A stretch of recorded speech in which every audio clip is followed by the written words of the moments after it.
ஒரு காலத்தில் சுருண்ட மலைகளின் மத்தியில் அமைந்த ஒரு சிறிய கிராமத்தில் ஹீரோ என்ற இளைஞன் வாழ்ந்தான். ஹீரோ தனது அமைதியற்ற மனதிற்காக கிராமம் முழுவதும் அறியப்பட்டவன். அவன் எப்போதும் யோசித்து பகுத்தறிந்து கடந்த காலம் மற்றும் எதிர்காலத்தை பற்றி கவலைப்பட்டுக் கொண்டிருந்தான். அவன் மனம் எண்ணங்களால் நிரம்பியிருந்தது. அவன் ஒருபோதும் அமைதியை அடைய முடியவில்லை. ஒரு நாள் ஹீரோ ஒரு பிரபலமான ஜென் ஆசானை பற்றி கேட்டார். அவர் ஒரு தொலைதூர மலை உச்சியில் வாழ்ந்தார். அந்த ஆசான் உள்ளார்ந்த அமைதி மற்றும் சாந்தியை கண்டுபிடிக்கும் ரகசியத்தை கொண்டிருந்தார் என்று கூறப்பட்டது.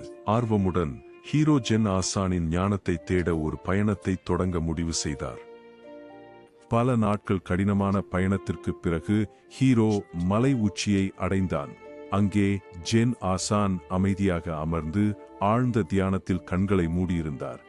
ஹீரோ ஆசானை அணுகி மரியாதையாக வணங்கினான். ஆசிரியரே, ஹீரோ கூறினார், உங்கள் வழிகாட்டலை நாடி வந்துள்ளேன். என் மனம் அமைதியற்றதாக உள்ளது. நான் உள்ளார்ந்த அமைதியை விரும்புகிறேன். என் மனதை காலியாக்குவது எப்படி என்று நீங்கள் எனக்கு கற்றுக் கொடுக்க முடியுமா? ஜென் ஆசான் தனது கண்களை திறந்து அமைதியான புன்னகையுடன் ஹீரோவை நோக்கினார். உன் மனதை காலியாக்க வேண்டும் என்று சொல்கிறாயா? சரி, நான் உன்னை கற்பிக்கிறேன் என்று அவர் பதிலளித்தார். ஆசான் ஹீரோவை அழகான தோட்டத்தால் அலங்கரிக்கப்பட்ட ஒரு சிறிய மண்டபத்திற்கு அழைத்துச் சென்றார். மண்டபத்தின் நடுவில் நீரால் நிரம்பிய ஒரு பெரிய கல் தொட்டி இருந்தது. ஆசான் ஒரு கரண்டியை எடுத்துக்கொண்டு தொட்டியில் மூழ்க வைத்து ஒரு கரண்டி நீரை எடுத்து ஹீரோ பார்த்து கொண்டிருந்தான். அதன் பிறகு அவர் அந்த தண்ணீரை ஒரு சிறிய காலியான பாத்திரத்தில் ஊற்றினார். இப்போது ஹீரோ ஆசான் கூறினார், உன் பணி பவளத்தை காலி செய்வது. நீ ஒரு துளி கூட சிந்தாமல் பவளத்திலிருந்து சிறிய பாத்திரத்திற்கு அனைத்து நீரையும் மாற்ற வேண்டும். ஹீரோ தனது முன் உள்ள பணியை பார்த்து குழப்பமடைந்தார். இவ்வளவு பெரிய பவளத்தை எப்படி முழுவதும் அந்த சிறிய பாத்திரத்தில் காலி செய்ய முடியும்? எனினும் அவர் சவாலை ஏற்று குளத்தில் இருந்து தண்ணீரை எடுக்கத் தொடங்கினார். மணிநேரங்கள் ஹீரோ விடாமுயற்சியுடன் எடுத்து ஊற்றினார். ஆனால் எவ்வளவு முயன்றாலும் தொட்டி நீரால் நிரம்பியவாறே இருந்தது. ஏமாற்றம் அவரது இதயத்தில் ஊடுருவியது மற்றும் அவரது மனம் மேலும் அசாதாரணமாகியது. ஜென் மாஸ்டர் ஹீரோவின் போராட்டத்தை கருணையுடன் கவனித்தார். அவர் நடந்து சென்று மெதுவாக ஹீரோவின் தோளில் கை வைத்தார். ஹீரோ, என் அன்பு மாணவா என்று ஆசான் மெதுவாக சொன்னார். நீ அவசரமாக குளத்தை காலி செய்ய முயற்சிக்கிறாய். ஆனால் முதல் மற்றும் மிக முக்கியமான படியை மறந்துவிட்டாய். குளத்தை காலி செய்ய முதலில் உன் மனதை காலி செய்ய வேண்டும். ஹீரோ ஆசானை நோக்கி குழப்பத்துடன் நிரம்பிய கண்களால் பார்த்தான். ஆசானே, நான் என் மனதை எப்படி காலி செய்வது? ஆசான் சிரித்தார்.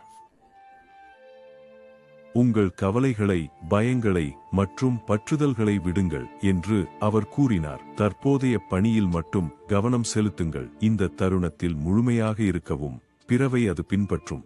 ஹீரோ ஆழமாக மூச்சை இழுத்து தனது ஏமாற்றத்தை விட்டுவிட்டார்.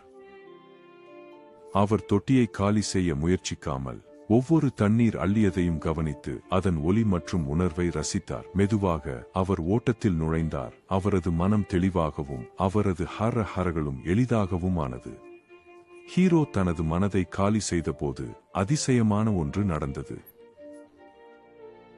அவரது புதிய அமைதிக்கு பதிலளிப்பது போல தோன்றியது. ஒவ்வொரு அள்ளியிலும் தண்ணீர் எளிதாக சிறிய பாத்திரத்தில் பாய்ந்தது மற்றும் பாத்திரம் படிப்படியாக காலியாகியது. இறுதியாக ஹீரோ கடைசி துளி நீரை சிறிய கிண்ணத்தில் ஊற்றினார். அவர் ஜென் ஆசானை ஆச்சரியத்துடன் மற்றும் நன்றியுடன் பார்த்தார். நீ பார்க்கிறாயா ஹீரோ?